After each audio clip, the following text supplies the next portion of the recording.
It takes a brave and independent mindset to go tiny. If you are trying to figure out your tiny pivot, this podcast is here to inspire and connect you with the other unconventional, gritty, inspirational people within this community. I am Laura Lynch, your tiny house friend and host. On this show, we are always going to come back to money because as a financial planner, this is the question I hear the most. How do I make this work for me financially? Well, that's my jam, so jump in, let's go. New episodes drop every Thursday. Hey, everybody. Welcome to Less House More Moola. I have such a treat for you today. I have recalled the elusive Eric Fendrick back to Less House More Moola podcast. Eric, you haven't been here since November of 23, it looks like. Really? Yeah. Time flies.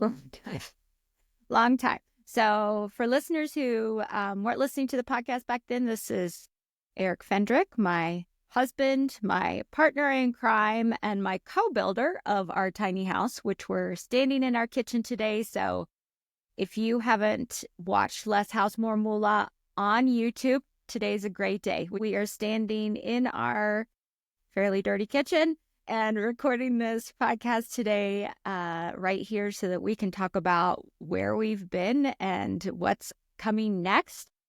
So, Eric. Yeah. It's been 8 months in this tiny house. It's crazy, right? Full time. I know. 8 months full time. Yep. Time flies, like you said. Yeah. So we are 8 months into our tiny house full time. We are 8 months in a new town. We are 8 months into your new business. We are 8 months in a new climate. A lot of change. A lot of good stuff. A lot of good stuff. Change is good. It's been delightful. Well, we picked our change. We did. Yep. You planned it. So let's flashback since you haven't gotten a chance to share your experience with the change. And let's go back in our mind to January of 2024, 1 year ago. We were putting our big house on the market. Right. And that was kind of like the final step of all the prep work that we had been doing. We had already taken several trips out here to move stuff this way, equipment and tools and things. And then we had to put the house on the market in January. And at that moment, it was kind of like, okay, this is it. Yeah. All of a sudden, the rubber hits the road. Yeah. And you're doing the thing. Yeah. And at that moment, like we had kind of a final party with our friends. We had a big bonfire. We had finished doing all the repairs to the house that we wanted to do before we put it on the market. We had it cleaned multiple times. We had the realtor over. The photos were up. And gosh, it was like really like a pause moment to reflect and also maybe to get a little scared. Yeah, at that point, you were like, there's no going back. Yeah, for sure. So as you were sitting there on the porch with me in January of 2024 and the house was on the market and we were just sort of waiting to see how that panned out, what were some of the concerns that you had about making this big change? I guess, I had been in Florida for 30 plus years and just in losing the network of people that I had built, friends and coworkers and family, and just, I guess that probably was the biggest thing in my mind, and how my son Garrett was going to adapt to, such a big change. Mm-hmm. What about all the talk of the weather? The weather, yeah, initially, moving back to a cold climate,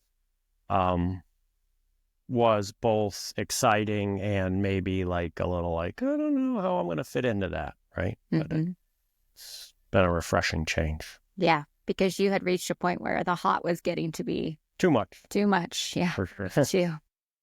Yeah, so let's talk about that a little bit more. You had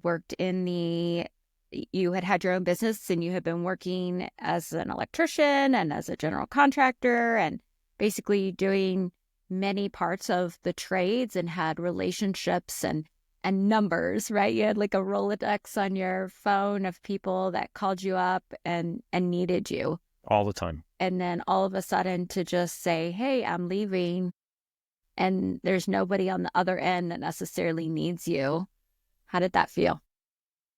Maybe in some ways it was a little refreshing because, sometimes it gets to be a little too much, but scary because, I still need to continue to work and didn't know what I was getting into, or if people would be calling me. As it turns out, the transition's been great, and I've had pretty much just the right amount of work. Yeah. And the right amount of number of people, contacting me, reaching out, just from word of mouth. Yeah.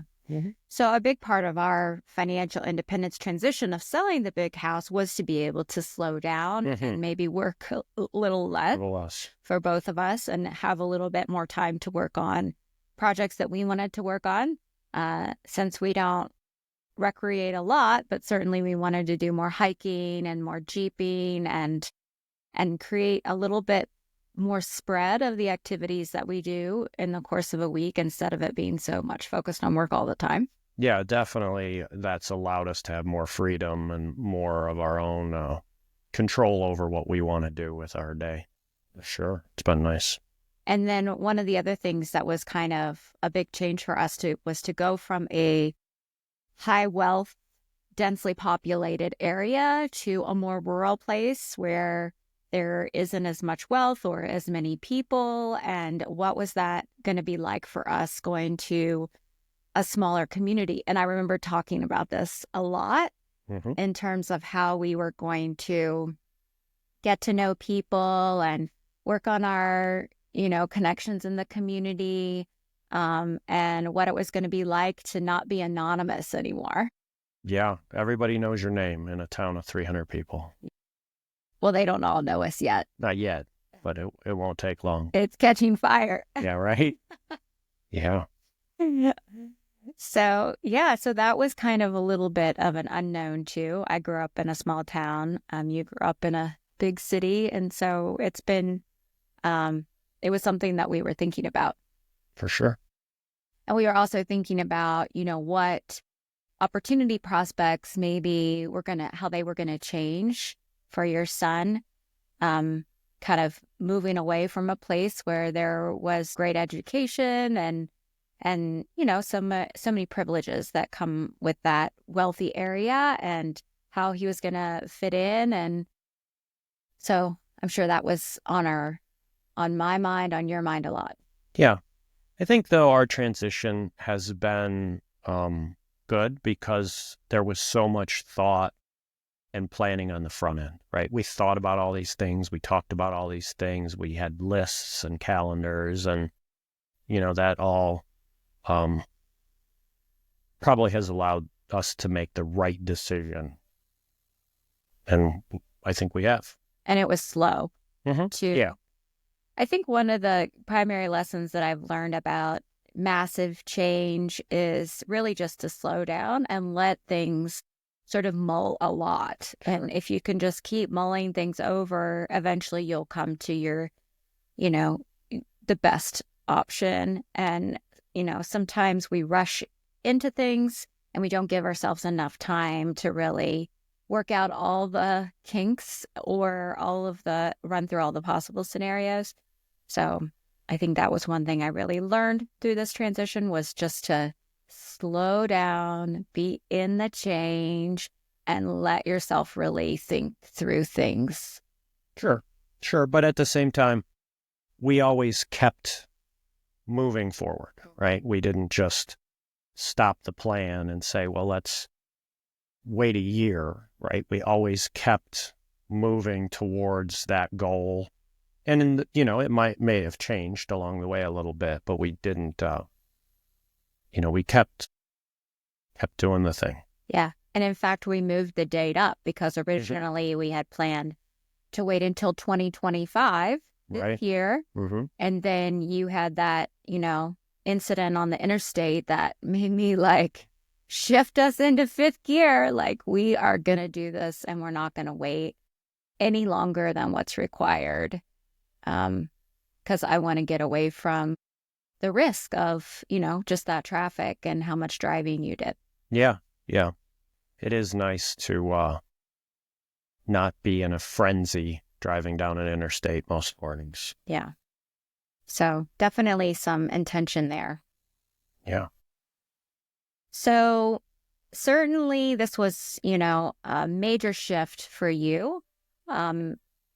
You moved to a place where you'd never lived before. You left behind connections. You even left behind family. So change had been something that maybe you weren't as into as I was. And so what lessons have you taken away from all of these changes? That it's going to work out. It's going to be okay. And if you've thought about it long enough and, used your best gut on what feels right, I think you should just do the thing and, not stay in one place or stay in one job or, if it's not ideal for you and it's not what you want out of life, make the move. Mm-hmm. It's hard, but it's worth it. Yeah. And is there anything that you have learned about that loss of connections that you experienced? I think you find out, who your friends are and what connections are really valuable to you because you keep those regardless of geography. And, I've had friends visit us already and family visit us already. And, once a week or a couple times a month, I'll reach out and have good conversations and actually have something new and exciting to talk about, right? Mm-hmm. So, yeah, it's a change, but it also allows you to probably understand what's important to you and who's important to you. I remember you telling me or expressing your doubts about being able even to find work here. Yeah, sure. But, you come to an area and little by little, sometimes more rapidly than that, your name goes around and you do good work and people reference you and everybody knows everybody in a town of 300 people. And that's not been a problem. Yeah. Yeah. It's been, good to see that there's a lot of deferred projects that people are anxious to get to, especially for folks in the trades.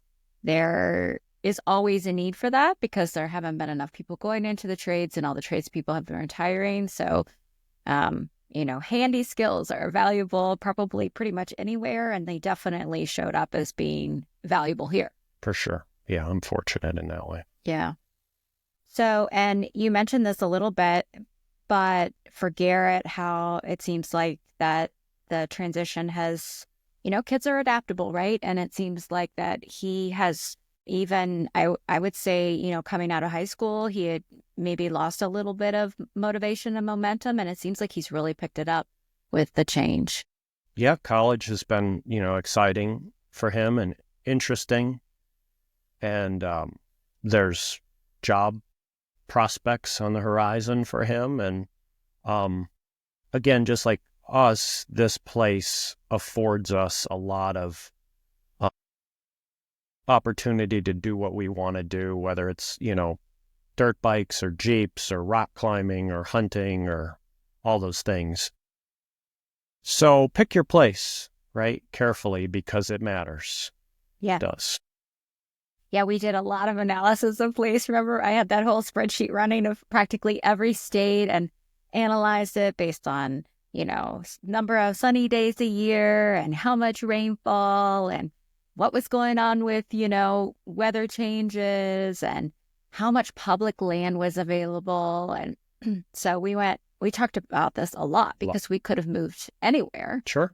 And yet this seemed to always, even though we had sort of bought this land, which was 10 years ago this year, we had bought this land sort of on an impulse. It turned out to be serendipitously a really good fit for what we were trying, the lifestyle that we were trying to create for ourselves. Yeah. The financial freedom. We already had the property. We had the tiny house. We built a shop. We bought some more property. We've expanded a little bit. But yeah, it checked all the boxes, more or less. Yeah. So anyway, good progress. So it can't all be upside, right? There has to have been, life is about choosing your hard, right? Mm-hmm. So what about it has been hard? What about it has been hard? I guess in the back of my mind, I have some parents who are aging. They're in their late 70s now, and I wonder how that's going to play out for them. But my mom came out for a visit. My dad, would love to get out here again as soon as he can on his motorcycle. Mm-hmm. That's been a little tough in the back of my mind. But other than that, it's really been good. And like you said, because we'd been coming to this place for 10 years, and because your plan had laid it out, I mean, we just I think that took anxiety away from it and unknown away from it and fear, and it hasn't really been that difficult at all. Logistically moving all the junk across the country's been a challenge, but it's here. You heard it here first, listeners. I got credit for all of my change planning all those years ago, because when I first put the calendar up on the wall. Yeah, Garrett and I freaked out. Awesome. So here we are. We've been here for 8 months. Definitely selling the house ate up a lot of space in our head for a good chunk of the first months that we were here. And then kind of once we reached that mortgage-free moment, right, October the 4th, that sort of allowed us to pivot our view. Like, where are we going next, and what are we trying to create here, and what do we want to work on together?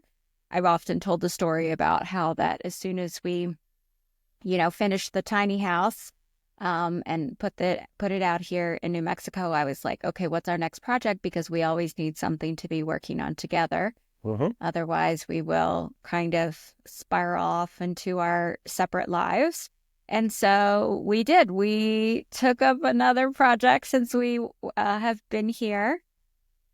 Yeah. So now we have 40 acres in Colorado and a little cabin, and we are doing our thing there. Yep. So adding another, pretty small space, though it is bigger than the tiny house. So a better fit for 3 dogs, perhaps. Probably. So we've been working on that project. Today, we're going to be working on siding on the shop. Yeah. So getting back out in the sun and getting out the nail guns. Sure. And doing some board and batten, which will be, a new experience for us. And we have a Horno project that we want to do in the tiny house. I'm going to be working on my rock masonry talent and starting to close in the tiny house with the beautiful river rocks that we have here. And let's see. You've got your business that you're working on. I've got my business that I'm working on. We've got the podcast that we're working on. Gosh, it's a lot of pots that we are stirring. Oh, we've got Schoolie-Palooza coming up. We've got tiny house festivals in the summer. Van-O-Ween in towards the end of the year. So we got some travel in the camper. Cool. We got a lot going on. And sometimes we feel a little bit overwhelmed, with all these things. But I would say that we do a pretty good job of trying to balance and always talking about on our walks, like what is most important to us right now? What are we going to back burner for a while, and what are we going to focus on? And using our Google Calendar to structure our focus to make sure that we are working on our personal projects along with working on other people's projects, because sometimes it's easy to get focused on client projects and to forget personal projects. So we have that nice calendar structure, which we've been adapting as things, seem to make sense, right? If it doesn't make sense for us to roar into the day on Monday morning because we're still, making calls or what have you. We kind of created a flex day there, and we work on our personal projects on 2 consecutive days. And we have a rest day that we've been pretty good at, like actually taking a day off and resting and only doing recreating activities on that day in order to allow us some time off from work. Yeah. It's been good. It works. Yeah. I think it's good to balance. So looking forward, we've got 14 acres total here in New Mexico. We have projects that we're working on here. We've got the 40 acres in Colorado that we're working on up there. And obviously all the pots that I just mentioned that we are focused on. What do you see as being important for you and aligned with what you wanted to be or the life you wanted to have in this tiny lifestyle? Freedom and flexibility. And I've got those things. Yeah. So yeah, it's good. It's exciting. And speaking of our land, right? Are you leading into some more ideas? Sure. I mean, I think it's kind of a exciting announcement to share this news with folks. And so here we are. We've got these beautiful spaces, and we've been really thinking for a long time how we can continue to add value to all the folks in tiny living and how we can bring people together and how we can share and how we can continue to help people in this lifestyle. And it seems like one of the primary challenges is parking. Right. And we have the ability to provide that in 2 different states. Yep. So here in New Mexico, down by the shop, there's 7 acres and there's infrastructure.